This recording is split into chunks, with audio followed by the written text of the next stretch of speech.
5 months before his assassination, Dr. Reverend Martin Luther King Jr. launched the Poor People's Campaign, where he called people of all Everybody's going to have their colors and all disagreements. backgrounds Everyone's not to going march to in like DC. each other. Even people are going to hate you for what you believe in. But what is that hate going to achieve, right? What is the best way for somebody to change somebody else's mind? What is the best way for all of us to get along?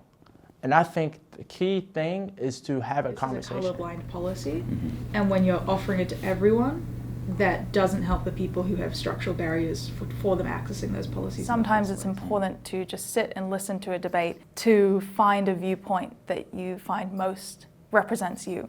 So whether that viewpoint is something different than you would have never considered, or if that viewpoint is something that you've always considered to be true, it's important that you interrogate the reasons why you subscribe to those beliefs. Colorblind policies are just coded forms of bias, and lifting everyone up requires targeted policies addressing inequalities along lines of race and gender. When we face an unequal world, policies themselves need to recognize that. The motion is about whether or not social groups should focus more on class or race and gender in their activism.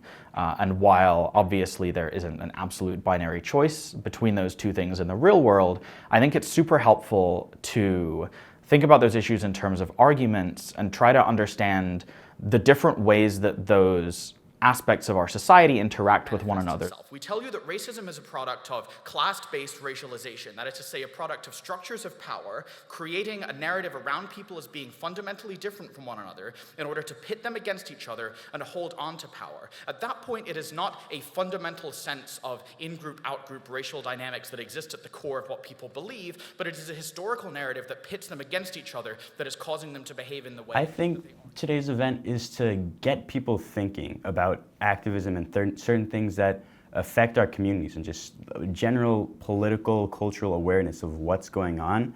And I feel like we definitely touched on that. It's not like a normal competitive debate environment. It's an exhibition, which is completely different. Like, it's less focused on the actual outcome and more focused on the arguments and not necessarily like the heart of the competition, but just growth. The Morehouse team has always impressed me a lot because they're a team that's really motivated towards making debate meaningful and kind of operationalizing debate outside of just the rooms that we typically all go to during a tournament.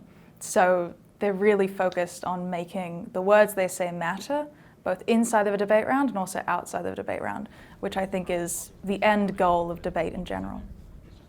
Benjamin Elijah Mays mentored Martin Luther King Jr. Martin Luther King Jr. mentored Dr. Reverend Amos C. Brown, who was my pastor. He has mentored me. So it's very wonderful that I've got the opportunity to actually go where the source started with Bates College, where Benjamin Elijah Mays actually started his academic career as a college student. It's just a very heartwarming experience for me, and I love to see this environment and experience some of the debate fire that I would like to bring out of myself through the lens of Benjamin Elijah Mays and Martin Luther King Jr. weekend. So I'd like to thank Bates College for that.